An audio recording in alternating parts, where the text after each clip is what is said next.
شاہ صاحب 50 سے زیادہ تقریباً ممالک میں مطلب اسلامی ممالک ہیں جی جی، لیکن بظاہر وہاں پہ اسلام کا بحیثیت قانون نفاذ نظر نہیں آتا، جبکہ ہم دیکھتے ہیں کہ اسلام کا جو رعب اور دبدبہ ہے وہ بھی ایک تاریخ کا حصہ ہے. جی تو اس کی کیا وجوہات ہیں، یہ ذرا فرمائیے گا. جی جی، اس میں یہ آپ نے بظاہر تو ایک سوال پوچھا ہے، لیکن یہ بہت بڑا ٹاپک ہے. لیکن اس کا مختصر ترین میں جواب یہ دوں گا کہ بے شک آپ کی بات بالکل ٹھیک ہے کہ بالکل ایسے ہی ہے، آپ نے جو صورتحال ہے اس کی بالکل صحیح عکاسی کی ہے. لیکن اس کا جواب آپ کو مل جائے گا نتائج سے کہ اگر کہیں بھی اسلام نافذ نہیں ہے تو کہیں بھی چین بھی نہیں ہے نا، کہیں امن بھی نہیں ہے نا، کہیں انسان ایکسپلائٹیشن سے آزاد بھی نہیں ہے نا. تو اللہ کا قانون جو ہے یہ کس نباشت در جہاں محتاج کس نقطۂ شرح مبین است و بس، کہ اللہ کا نظام یہ کہتا ہے کوئی کسی کا محتاج نہ ہو. اور جب یہ نافذ نہیں ہے تو اس کچھ طبقات جو ہیں کچھ طبقوں کا استحصال کر رہے ہیں، اور یہ ہماری بدقسمتی ہے کہ ایسا نہیں ہے. تو جہاں بھی یہ نافذ ہوگا اس کے فیوز و برکات شروع ہو جائیں گے. قبلہ عرض یہ ہے کہ محکمات اور متشابہات قرآن کے بارے میں ذہن تشنہ لب ہے، اور اس کی تو وضاحت چاہیے قبلہ مزید. شاہ صاحب، گزارش یہ ہے کہ آپ نے ماشاءاللہ ہمیشہ ہی اچھے سوال پوچھے ہیں. تو یہ جو سوال ہے یہ بڑا اہم ہے اور اکثر ذہنوں میں یہ گردش کرتا رہتا ہے. تو گزارش یہ ہے کہ قرآن پاک جو ہے وہ ایک دور میں نازل ہوا، لیکن یہ اسی دور تک محدود نہیں ہے، بلکہ اس دور سے لے کر قیامت تک جتنے بھی ادوار آنے ہیں ان سب کی باتیں قرآن پاک میں لکھی ہوئی ہیں. اس لیے اگر کسی دور میں ہم رہ رہے ہیں تو اس دور تک جو باتیں دریافت ہو چکی ہیں وہ جب قرآن پاک میں پڑھتے ہیں تو وہ تو ہماری سمجھ میں آ جاتی ہیں. لیکن اگر اس دور میں اگلے دور کی باتیں ہیں تو وہ ہماری سمجھ سے بالاتر ہوتی ہیں، ان کو قرآن پاک میں متشابہات کے ذیل میں رکھا جاتا ہے. اور اس طرح جو وقت گزرتا ہے متشابہات آٹومیٹیکلی محکمات میں ڈھلتے چلے جاتے ہیں. تو یہ بھی قرآن پاک کا اعجاز ہے کہ اس میں جب یہ موضوع انشاءاللہ ہم رکھیں گے تو بڑی تفصیل سے بہت ساری مثالیں بھی دیں گے کہ کئی ایسی متشابہات تھیں جو اب محکمات ہیں.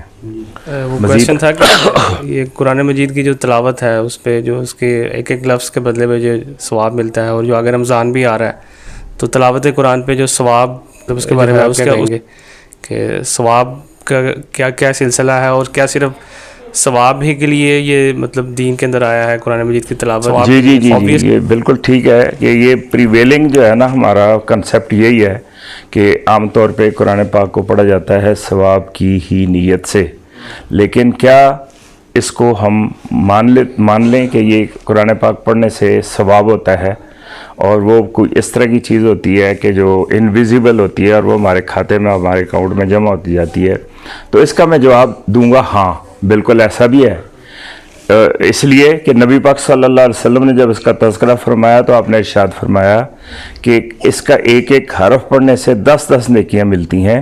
اور آپ نے جو مثال دی وہ دی الف لام میم مثال، کہ مثال کے طور پہ جب کوئی الف لام میم کہتا ہے تو میں تمہیں بتا رہا ہوں کہ اس کے یہ نہیں بتا رہا کہ یہ اس کی آپ کو 10 نیکیاں ملتی ہیں، بلکہ الف کی الگ 10 نیکیاں ملتی ہیں، لام کی الگ ملتی ہیں، میم کی الگ ملتی ہیں. اب چونکہ آپ نے مثال حروف مقطعات کی دی، اور حروف مقطعات وہ الفاظ ہیں جن کا مطلب اللہ اور رسول کے سوا کوئی نہیں جانتا، اگرچہ بہت ساری اس کی تشریحات موجود ہیں. تو اس کا مقصد ہے کہ نبی پاک صلی اللہ علیہ وسلم فرما رہے ہیں کہ اگر مطلب سمجھ میں نہ بھی آئے تو بھی یہ ثواب اس کا موجود ہے. لیکن اگر ہم صرف ثواب پر رہیں گے تو یہ اس کا چیپسٹ اور منیمم یوز ہے کہ ہم نے اتنی بڑی نعمت کو بڑا محدود کر دیا. اس لیے کہ اصل میں یہ کتاب تلاوت نہیں ہے بلکہ کتاب ہدایت ہے. اور اسی وجہ سے ایوان قرآن میں ہم آپ جانتے ہیں، شاید آپ کو علم ہو کہ اس میں ہم نے جو تعلیمات کا سلسلہ رکھا ہے اس میں انگلش ٹرانسلیشن ہم پڑھاتے ہیں، اور اردو ٹرانسلیشن پڑھاتے ہیں اور باقی جو عصری علوم ہیں وہ بھی پڑھانے کی کوشش کرتے ہیں قرآن سے ریلیٹ کر کے اور قرآن پاک سے اخذ کر کے. قرآن پاک جہاں جس چیز کو چھوتا ہے اس کو بڑی تفصیل کے ساتھ پڑھایا جاتا ہے. تو یہ اصل چیز ہے کہ قرآن فہمی اور قرآن سے ہدایت کو اخذ کرنا. یہ تو بڑا مفہوم ہو گیا نا, لیکن اس کا یہ بھی مقصد نہیں ہے کہ قرآن پاک جو ثواب پڑھ, میں سمجھتا ہوں کہ قرآن پاک سامنے رکھا ہوا اس کو آپ پیار سے دیکھیں تو وہ بھی ثواب ہے. جس کو نہیں پڑھنا آتا وہ سامنے رکھ کے دیکھے تو وہ بھی ثواب ہے. اس سے ہم انکار نہیں کر سکتے کہ وہ نیکیاں اس طرح ملتی ہیں, اور لیکن یہاں تک محدود نہیں ہم نے رکھنا, اور ہم نے بہت براڈ اسپیکٹرم میں اس کو دیکھنا ہے اور اس کے تمام جو پہلو ہیں ان سے استفادہ کرنے کی کوشش کرنی ہے. جی اسی سے ریلیٹڈ ایک سوال ہے میرا. جی. جس طرح ابھی بھائی نے ذکر کیا کہ رمضان شریف آنے والا ہے, اور اکثر عبادات میں بھی یقیناً لوگ بڑی جستجو کے ساتھ مطلب عبادات بھی کر رہے ہوتے ہیں. آپ کیا فرماتے ہیں, کیا آپ ایڈوائز دیتے ہیں کہ ایک عام بندے کو اسپیشلی رمضان شریف میں بھی, رمضان شریف سے ہٹ کے بھی قرآن پاک سے کس طرح استفادہ اسے حاصل کرنا چاہیے؟ جس طرح بھی آپ فرما رہے تھے کہ پڑھنا بھی یقیناً عبادت ہے, لیکن اس کو سمجھ کے پڑھنا, اس حوالے سے آپ کیا فرماتے ہیں؟ جی تو اس میں بہت اچھا اویس کریمی صاحب آپ نے سوال پوچھا. تو اس میں یہ ہے کہ قرآن پاک رمضان, اس میں بہت بڑا رشتہ ہے کہ یہ وہ ماہ مکرم ہے کہ جس میں قرآن پاک کا نزول ہوا, اور اللہ تبارک و تعالی نے یہ جتنے انعامات اس میں رمضان شریف میں رکھے یہ قرآن پاک کا ہی اصل میں فیض ہے. تو اس لیے یہ اللہ نے ایک پوری فضا بنا دی ایک مہینے کے لیے کہ جس میں ہم اوور ایٹنگ بھی نہیں کر سکتے ہیں کہ, اور اس میں جب زیادہ نہیں کھاتے ہیں تو پھر ہماری توازن ہمارا جو ہے وہ ٹھیک ہوتا ہے, اور ہم زیادہ فہم رکھتے ہیں, سمجھنے کی صلاحیت زیادہ رکھتے ہیں, تو ادراک ہمارا بڑھ جاتا ہے. اور پھر اس کے بعد یہ ہے کہ ہم اپنی خواہشوں جبلتوں پر قابو پانا بھی سیکھتے ہیں. تو اس ماحول میں اللہ تبارک و تعالی نے ہمیں سیکھنے کے زیادہ مواقع مہیا کیے ہیں. نبی پاک صلی اللہ علیہ وسلم ہر رمضان شریف میں اس کی دہرائی کرتے تھے, اور آخری جو رمضان تھا یہ جبریل کے ساتھ مل کے, اور آخری رمضان میں آپ نے یہ عمل 2 دفعہ دہرایا. تو یہ بھی ٹھیک ہے, لیکن ایک باقاعدہ طور پہ اگر ہم اور آپ اور دنیا والے یا جو بھی قرآن پاک سے پیار کرنے والا ہے وہ یہ کوشش کرے, چونکہ یہ شب و روز جو ہیں اس میں نیکیوں کو میں بہت زیادہ اضافہ ہو جاتا ہے.